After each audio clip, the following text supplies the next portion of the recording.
Olá, graça e paz, meu amado irmão, minha amada irmã em Cristo Jesus. Estamos de volta. O arrebatamento não ocorreu, razão pela qual estamos aqui mais uma vez para comunicarmos a palavra do nosso Deus no projeto Auxílio ao Mestre. E para você que está chegando agora e não me conhece, eu sou o presbítero Mauro Lúcio. E semanalmente estamos aí nesta tarefa, nesta missão de produzir conteúdos para auxiliar os professores da Escola Bíblica Dominical. E nesse trimestre nós estamos estudando o tema proposto pela CPAD, Aviva a Tua Obra. O chamado das Escrituras ao quebrantamento e ao poder de Deus. Tem sido uma bênção de Deus todo esse trimestre falando de avivamento vindo da parte de Deus.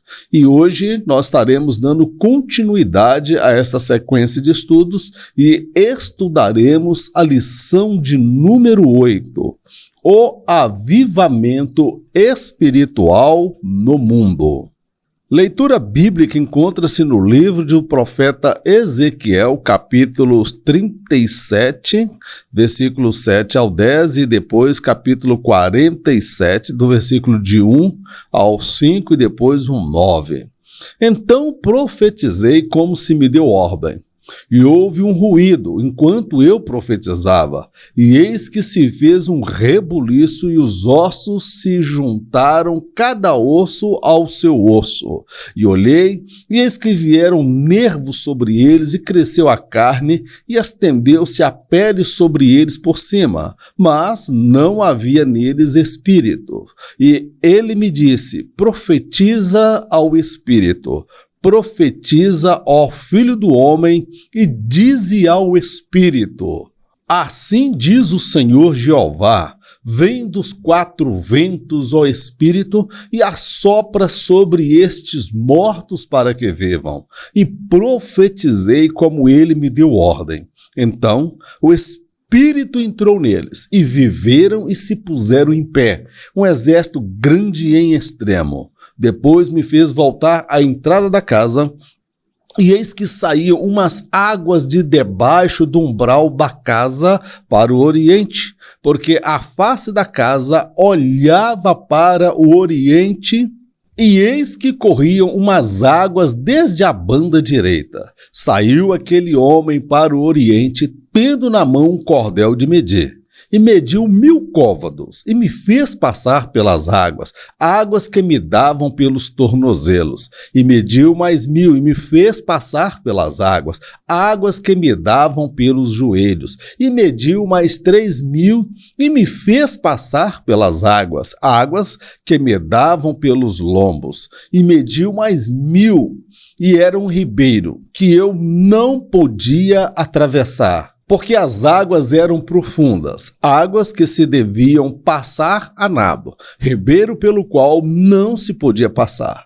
E será que toda criatura vivente que vier por onde quer que entrarem esses dois ribeiros viverá, e haverá muitíssimo peixe, porque lá chegarão essas águas e sararão, e viverá tudo por onde quer que entrar esse ribeiro. Na presente lição, meu amado, nós vamos compreender que o avivamento já foi derramado por Deus em várias partes do mundo. Os mais recentes se deram na Europa e nos Estados Unidos. Muito embora homens de Deus tenham sido usados nestes lugares, hoje levantou-se uma geração que sequer conhece a Deus. Então, a história dos avivamentos, amados, nós temos o avivamento que ocorreu na Europa com John Wesley e vários outros homens, Martinho Lutero, que todos os avivamentos que vieram antes dependeram e passaram por esse momento, esse marco histórico de Martinho Lutero com a Reforma Protestante. E houve um grande avivamento na Europa, nos Estados Unidos e depois chegou aqui no Brasil. Mas a história mostra, por exemplo, na Europa, e também nos Estados Unidos acontecendo um fenômeno muito próprio que nós vemos lá no livro de Juízes, que se levantou uma outra geração que sequer conhecia o Senhor, que sequer temia ao Senhor. E esta geração entrou pelo caminho da apostasia. Então nós vamos ver que o avivamento, meu amado, ele é uma promessa da parte de Deus. E eu creio que nós ainda testemunharemos avivamentos, mas eu não acredito que esse avivamento será um avivamento de caráter continental, global, entendeu? Há um avivamento, sim, que ocorrerá durante a dispensação a dispensação do milênio, na verdade, não é a grande tribulação, na dispensação do milênio. Eu creio que haverá um avivamento para a igreja verdadeira, a igreja de Filadélfia. Então vamos falar um pouco desse avivamento mundial e os reflexos que esse avivamento produziu na sociedade, em uma nação, e o resultado que veio depois deste grande avivamento. O avivamento no tempo de Ezequiel. Aqui nós vamos, na verdade, relembrar um pouco do livro do profeta Ezequiel, tá bom, meu querido?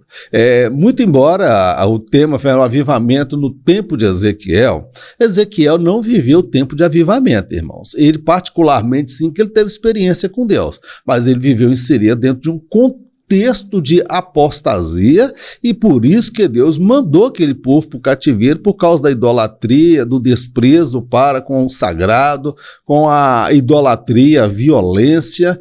Tudo isso foi um conjunto de situações que fez com que o povo foi para o cativeiro. Mas o avivamento ele não ocorreu no tempo do profeta Ezequiel. Na obra do profeta Ezequiel fala de um avivamento que se dará durante a dispensação do milênio, tá bom, meu querido? Sobre isso nós vamos falar nesse primeiro tópico. Calamidade e restauração de Israel. Em Deus, o amor e a justiça não se anulam. Apesar do juízo sobre Israel, ele nunca deixou de amá-los. Não se deve confundir o amor de Deus com licenciosidade, uma vez que todos que estão no inferno foram também um dia amados por Deus. O que eu compreendo disso aqui, irmãos? Aqui a proposta é a calamidade e a restauração, ou seja, a justiça e o amor de Deus. Então eu sempre tenho falado nos meus vídeos que em Deus o amor e a justiça não se anulam. Deus é o único ser onde o amor e a justiça eles coexistem de forma equilibrada, ou seja, o amor não anula a justiça e a justiça não anula o amor. Muito embora nós temos que compreender que o amor de Deus ele é muito maior do que a justiça de Deus, mas a justiça ela não fecha os olhos para as mazelas cometidas por aqueles que são amados por Deus. Muito embora Deus tenha prometido no livro de Ezequiel um tempo de restauração para Israel, Deus não livrou aquele povo do cativeiro, tá bem, meu amado? Então o juízo se abateu sobre Israel. Porém, Deus nunca deixou de amá-los, ou seja, mesmo levando eles para o cativeiro, ficarão aí durante, vamos dizer aí, foi quase 1000 anos antes da vinda de Cristo. Foi uns 600 a 800 anos. Com os 2000 anos já passados da vinda de Jesus, são quase 3 milênios que Israel perdeu a sua glória, foi subjugado pelas nações, e até que nós vamos observar que no ano de 1948 foi ressurgir o Estado de Israel. Então, a justiça de Deus, ela não anula o amor, e o amor não anula a justiça, tá bem? Por quê? Não se deve confundir o amor de Deus, irmãos, com permissão para pecar. Alguém pode dizer que é amado de Deus e viver talvez uma vida de pecado, de miséria, de lascívia, de prostituição. Só vale lembrar uma coisa, irmãos, todos que hoje estão no inferno, já foram também alvos do amor de Deus, tá certo, querido? Olha a situação de Jesus com aquele jovem rico. A Bíblia fala que Jesus o amou. E diz para ele, ainda te falta alguma coisa, vende o que tem, dá aos pobres e me segue. E ele ficou triste, mesmo Jesus o amando, ele fez a sua escolha e se não mudou de opinião, certamente morreu e foi para o inferno. Tá bom, meu amado? Vamos prestar muita atenção nessa questão do amor de Deus e a justiça de Deus. Um vale de ossos secos. O Vale de Ossos Secos simbolizava a morte moral, política e espiritual de Israel. Em um futuro distante, ocorreria a restauração deste povo. Primeiro se daria a reorganização política e só depois viria um poderoso avivamento sobre a nação.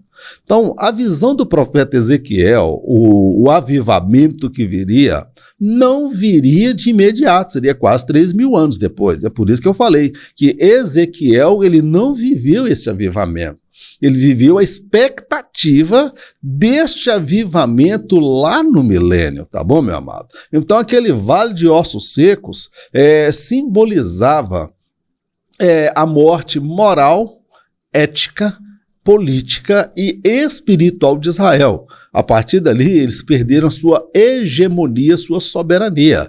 Eles foram levados para fora de Jerusalém, para fora de Israel, foram levados para Babilônia e foram espalhados pelo mundo, tá bem? Mas a promessa é que em um futuro distante, o Espírito vai soprar sobre aqueles ossos. Aqueles ossos serão restaurados, reagrupados, reajuntados. E nós testemunhamos isso. Isso ocorreu na nossa geração ainda, vamos dizer assim, foi no ano de 1948. Tem pouco mais de 70 anos que isso ocorreu.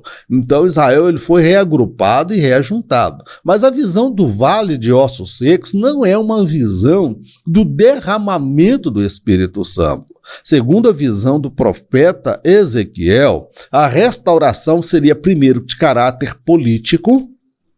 Como nós vemos aí, a figueira floresceu, mas a figueira eles ainda não se converteram a Jesus. Então, no segundo momento, se dará a restauração espiritual, quando todo Israel vai se converter ao Senhor. Isto se dará durante a batalha de Gog e Magog, que vão contra Israel, que nós já estudamos isso no último trimestre do ano passado, e Israel vai se converter, vai experimentar o maior avivamento já da história. O mundo vai passar por um grande avivamento. Isto vai se dar dentro da dispensação do milênio. O rio das águas purificadoras. Este rio terá sua nascente logo abaixo do trono de Deus. Por onde ele passar, a morte e a sequidão darão lugar à vida e abundância. Isto ocorrerá na dispensação do milênio. Nesse período se dará a conversão de Israel e seu tão desejado avivamento. Durante a dispensação do milênio, esta visão desse rio, meu amado, com estas águas purificadoras, nós também já falamos sobre ela, estudamos sobre elas. Este avivamento, este sobrenatural de Deus, que vai pegar as águas do Mar Morto e vai torná-las em águas potáveis, e por onde esse rio passar, onde tem morte seca, e vai haver o quê? Fartura, prosperidade, abundância, e tem muito mais coisa dentro desse texto. Mas até esta profecia, meu amado, ela também é específica para o período da dispensação do milênio. Então, até lá, nós estamos aí, olha, nos últimos momentos que antecede o arrebatamento da igreja. Depois do arrebatamento da igreja, dá-se a manifestação do anticristo. Dá-se ao início da tribulação, os 3 primeiros anos, depois a segunda etapa, os 3 últimos anos e meio, e depois se dará o quê, meu amado? Depois se dará o quê? O milênio. quando Satanás será amarrado, a besta, o falso profeta, o falso profeta e o anticristo serão lançados no lago de fogo, tá certo? Então tem muitas coisas ainda para acontecer antes que ocorra esse rio das águas purificadoras. Embora sim, há uma certa simbologia que podemos fazer uma aplicação sobre o propósito de Deus de trazer vida onde há morte. E compreendemos que esse rio, ele é uma simbologia também, ele é um rio literal, mas ele traz à memória uma simbologia do que foi a ação do Pai, do Filho e do Espírito no plano de salvação do homem, tá bem, meu amado? Então esse rio, vai se cumprir, ele nasce debaixo do trono de Deus e ele vai realmente entrar em ação, operação, a partir da dispensação do milênio. Isso não vai ocorrer antes da grande tribulação, antes da retirada da igreja, então isso não se enquadra dentro de um avivamento para esse tempo que nós estamos vivendo. Esse rio aí, ele diz respeito ao período do milênio, tá bom, meu amado? Os grandes avivamentos no mundo. O mundo já passou por grandes avivamentos, amados. Nós temos aí, se não nos faltar tempo aqui para falar dos vários avivamentos que ocorreram ao longo da história da igreja, tá certo? A história eclesiástica da igreja mostra muitos avivamentos. Mas vou destacar aqui alguns, o avivamento que ocorreu na Reforma Protestante. Meu irmão, aquilo foi um salto muito grande para a humanidade, tá bem? Avivamento na Europa, avivamento nos Estados Unidos, avivamento nos países de Gales, na Inglaterra, na Alemanha e também no Brasil. Nós vamos tentar dar uma breve pincelada sobre esses grandes avivamentos que ocorreram aí nesses últimos tempos sobre o mundo. Na Europa, a Reforma Protestante, na verdade, ela propiciou os grandes avivamentos que ocorreriam na Europa. A Alemanha foi sacudida por um grande avivamento por volta de 1722. A Inglaterra foi impactada por volta do ano de 1740 por John Wesley. Já por volta de 1904, o país de Gales passou por grande avivamento. Observa, a sede da igreja até então era em Jerusalém. Com a chegada do Império Romano, Constantino, quando ele se converte, ele leva a sede da igreja para Roma, tá certo? Para a Europa. Então nós vamos observar que por volta do ano de 1720 ocorreu um grande avivamento na Alemanha, com foco em missões. Tá certo, querido? Mas antes desse avivamento na Alemanha, por volta de 1722, lá por volta de 1500 aproximadamente, Martinho Lutero, Deus agiu através da vida dele e surgiu aí a Reforma Protestante. E, meu amado, aquilo ali foi um grande avivamento, porque foi uma quebra de paradigma, ruptura contra aquele sistema religioso tirânico que dominava o cristianismo. Então, o cristianismo deixou de ser um poder político para ser, de novo, um poder religioso, um poder eclesiástico. E dali, o avivamento que ocorreu na Europa, por cerca de 200 anos depois, e posteriormente, lá por volta de 400 anos depois, nos países de Gales, ali na Europa, foram decorrentes desta reforma protestante, tá certo, querido? 1722, houve um grande avivamento na Alemanha. Depois, 1740, John Wesley, hoje nós conhecemos a igreja metodista wesleyana, tá certo? Tem essa origem nele, que veio com aquela visão de alcançar nações, alcançar povos, e também por volta de 1904, quando um garoto de 13 anos começou a falar do sonho que Deus havia comunicado para ele, e ali, meu amado, houve quebrantamento, arrependimento e um grande avivamento no país de Gales, tá certo, querido? Esses são alguns avivamentos aí aí na Europa, vamos dizer assim, mais contemporâneos, nem tão contemporâneos assim, porque 1722, 1740 com John Wesley, lá se vão quase 180 anos. Nos Estados Unidos. Dois homens ali que vamos sintetizar, foi Charles Finney e G. Campbell Morgan. Foram dois grandes avivalistas que influenciaram a nação americana por volta do século XIX. Neste período, haviam outros focos de avivamentos em várias partes do país. Esses dois homens se destacam. Um deles é G. Campbell Morgan. Ele era, na verdade, não era americano. Ele era inglês, tá certo? Ele era muito zeloso, começou a pregar aos 13 anos, foi influenciado por um outro avivalista, Charles Finney. Ele também foi um grande avivalista nos Estados Unidos, com a mensagem de uma vida com propósito, tá certo, querido? E abandonando os rituais, o cerimonial frio da religião, do cristianismo superficial para um cristianismo mais fervoroso, mais cheio da essência de Deus. Então, esses dois se destacam. Mas haviam focos de avivamentos, irmãos, em várias partes dos Estados Unidos. Então, nós não podemos dizer que esses dois tenham provocado grande avivamento nos Estados Unidos, uma vez que eles se destacaram. Mas haviam outros focos de avivamento também ali na nação americana por volta do ano de 1900 e alguma coisa, 1910, 1915 mais ou menos, tá bem? Então houve vários focos de avivamento ali nos Estados Unidos.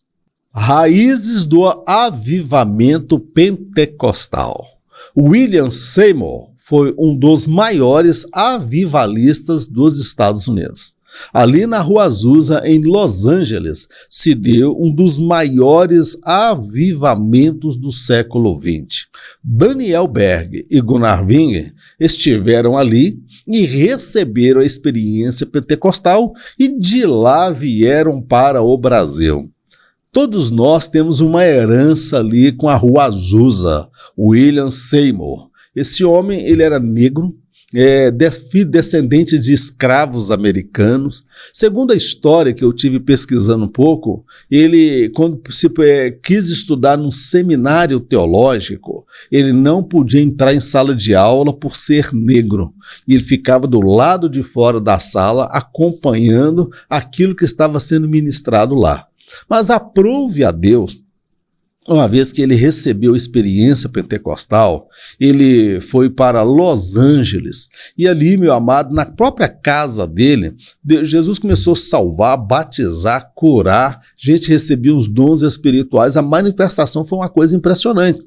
Ele saiu da casa dele, encontrou um imóvel abandonado ali na Rua Azusa. Meu amado, ali foi foco de avivamento para vários países do mundo, tá certo? Muitas pessoas que voltaram para os seus países de origem receberam a experiência pentecostal ali na Rua Azusa com William Seymour. E a partir dali, eles retornaram para seus países de origens, falando da cura de milagres, sinais e prodígios. Dois destes que passaram por lá foram Daniel Berg e Gunnar Wingren. Eles saíram dos países deles de origem, passaram nos Estados Unidos, ali na Rua Azusa, ali foram batizados no Espírito Santo, receberam, meu amado, a promessa pentecostal, a promessa do dom de Deus, e, meu amado, eles vieram para o Brasil, foram lá para o Pará, e ali eles pregavam na unção, curavam enfermo, Deus operava sinais, prodígios e maravilhas. O movimento pentecostal que temos hoje, meu amado, ele é fruto desse ministério da Rua Azusa, tá certo, querido? Nós da Assembleia de Deus aqui no Brasil somos devedores a William Seymour pelo avivamento do qual nós desfrutamos aqui no Brasil. Então, esse avivamento ocorrido ali foi o maior avivamento do século XX, tá certo, querido? Então, nós estamos procurando dar algumas breves pinceladas, porque o tempo não me permite entrar em muitos detalhes aqui. Os avivamentos mudam a história. Nós vamos observar que uma das características do avivamento é que ele não foca somente nas questões de caráter religioso. Às vezes nós entendemos que avivamento é só falar em línguas, ser batizados no Espírito, os dons espirituais, missão, salvação, curas e milagres. Mas o avivamento ele vai envolver outras áreas também de uma sociedade, de uma nação. Nós vamos dar um exemplo, por exemplo, da Coreia. Pastor Paul Yan-Shu, ele começou a orar pedindo a Deus para que desse oportunidade a abençoasse a economia, abençoasse aquela nação. Resultado, a Samsung, que nós temos aí hoje, os aparelhos da Samsung, é uma das maiores estatais do mundo, meu amado. Na verdade, não é estatais, não, desculpa. Ela é uma empresa hoje global. É uma das maiores produtoras, fornece materiais e componentes para o iPhone, para a Apple, entendeu? Então, a Coreia do Sul passou por um grande avivamento que trouxe reflexo na política, na economia, na educação e na cultura. É sobre isso que nós vamos falar nesse último tópico. Impactos no mundo. O avivamento pode produzir efeitos impactantes em uma nação, tais como na economia, educação e cultura. Até pouco tempo, a Coreia do Sul vivia na miséria. Após o avivamento liderado por Paul Yan-Shu, o país deu um grande salto e é hoje uma das maiores economias do mundo. O que aconteceu ali na Coreia do Sul, meus irmãos, é algo impressionante. A Coreia do Sul, após aquela guerra com a Coreia do Norte, que houve aquela divisão, ela estava abaixo da linha da miséria e da pobreza. Havia muitas favelas, muita miséria naquele país. Foi dentro desse contexto que um homem de Deus, usado por Deus, Paul Yan-Shu, ou David Yan-Shu, que ele mudou o nome dele, é aquele que escreveu A Quarta Dimensão do Espírito. Ele começou a orar a Deus, pedindo um avivamento sobre a Coreia, pedindo a Deus para enviar oportunidades, porque tudo era difícil, era miséria e pobreza. E, meu irmão, Deus trouxe um avivamento ali na Coreia do Sul, tendo esse pastor, Paul Yan-Shu, à frente desse avivamento, que alcançou aquela nação, impactou aquela nação. São muitos feitos de Deus. A maior igreja evangélica do mundo está na Coreia. Ali era a igreja que não fecha as portas 24 horas por dia. Há pessoas ali dentro cultuando, adorando e orando. Muitos homens de Deus, líderes do Brasil, de igrejas aí evangélicas, foram até ali a Coreia para serem abençoados por Paul Yan-Shu. E esse avivamento, ele veio trazendo reflexos na educação, na cultura, na economia do país. O país, em pouco tempo, irmãos, coisa mais aí de 50, 70 anos, irmãos, a economia na Coreia, ela deu um salto. Lá tem a Samsung, que é uma das maiores empresas do mundo, produtora aí de smartphones da Samsung, muito conhecido, produtos de boa qualidade. Tem muitas empresas lá multinacionais. Tudo ali é um país onde a qualidade de vida e a educação são muito elevadas, transporte, é uma coisa impressionante. O resultado do avivamento dentro da Coreia. O comentarista ele traz um ponto de vista sobre a mudança no mundo que ocorreu nos Estados Unidos, a segregação racial entre negros e brancos, e posteriormente, quando experimentaram o avivamento, teria caído e eles estariam reunindo. Mas só que quem está nos Estados Unidos sabe que existem igrejas ainda só para negros e igrejas ainda lá nos Estados Unidos só para brancos, tá bom, meu querido? Eu trouxe a Coreia aqui como um dos exemplos de que o avivamento ele gera transformação. em muitas outras áreas de uma nação. No caso aqui da Coreia do Sul, é a economia, a educação e a cultura. Amém? Glórias a Deus. A geração depois dos avivamentos.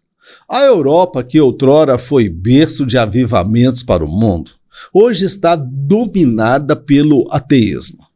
Muitas igrejas de lá foram fechadas e hoje os espaços são usados por casas noturnas.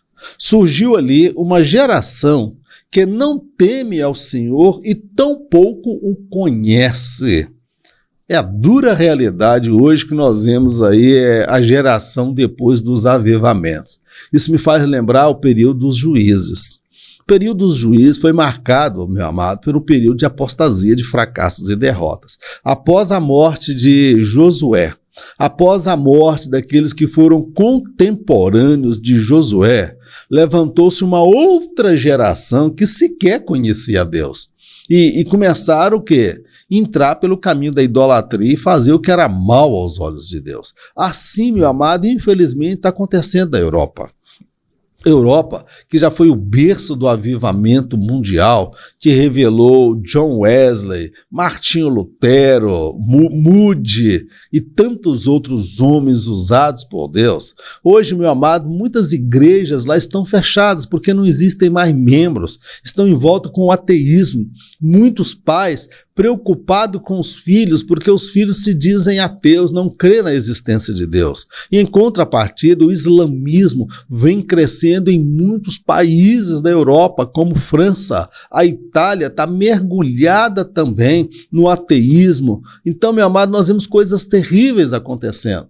Onde eram igrejas expressivas, igrejas muito renomadas, foram fechadas. E hoje o espaço físico são lugares para boates, casas noturnas, são usados para outros fins que não eram mais aqueles. Então o que nós vemos aí que a geração que veio depois não deu continuidade àquele zelo e àquele fervor. E nos Estados Unidos, muitas igrejas nos Estados Unidos, amados, também se fecharam, têm fechado o formalismo, o mundanismo, tudo tem entrado para dentro da igreja. Então, no Brasil, se nós não mudarmos a nossa visão, meu amado, esta próxima geração que aí está, é a geração que não quer orar, que não quer jejuar, que não sabe o que é batismo no Espírito Santo, que não se envolve com santidade, não há mais aqueles propósitos de campanha, um ambiente pentecostal. Então, o que nós vemos aí, que a geração depois dos avivamentos tem se revelado uma geração apóstata, uma geração envolvida com o ateísmo. Não conhecemos Deus, não precisamos de Deus e nós somos donos do nosso destino. Infelizmente, isto aconteceu na Europa, está acontecendo nos Estados Unidos e nós estamos vendo isso também prestes a acontecer aqui no Brasil. Eu peguei a Assembleia de Deus, ainda avivada, falando de batismo no Espírito Santo, dons espirituais. Eu sinto o peso da responsabilidade de passar essa tocha adiante, para que se não levante uma outra geração que sequer conhece a Deus, que sequer teme ao Senhor, e consequentemente virão que a maldição sobre a nação. Que Deus tenha misericórdia das nossas vidas. Meu amado, encerramos aqui mais um estudo da Palavra de Deus. Foi uma ministração muito técnica falar do avivamento no mundo. Primeiro tópico, o avivamento nos dias do profeta Ezequiel. Ezequiel não viveu dias de avivamento. Ele foi dias de apostasia, dias de idolatria. Há promessas no livro de Ezequiel quanto a um avivamento que se efetivará durante a dispensação do milênio. Mas isso não significa que Deus não possa trazer um grande avivamento para o mundo, tá bom? Vamos orar? Senhor, nós te agradecemos por mais esta oportunidade de aprendermos juntos a tua palavra. A ti toda honra, toda glória, todo louvor e toda adoração. Aviva a nossa fé e os nossos corações. Usa-nos, ó Pai, como instrumentos vivos para que essa tocha não se apague no nosso meio. Dá-nos a graça de alcançar os nossos filhos, esta próxima geração que aí se apresenta. Meu Deus, nós te agradecemos no nome de Jesus. Amém. Que o grande amor de Deus, a graça do nosso Senhor e Salvador Jesus Cristo e as doces consolações do Espírito Santo de Deus seja com todo o povo de Deus, não somente hoje, mas para todo sempre. Em nome de Jesus, amém. Meu amado, em caso de arrebatamento, eu não estarei aqui para ministrar a próxima lição. Em caso de arrebatamento, nem eu e nem você estaremos aqui. Fique na paz, Deus te abençoe, em nome de Jesus.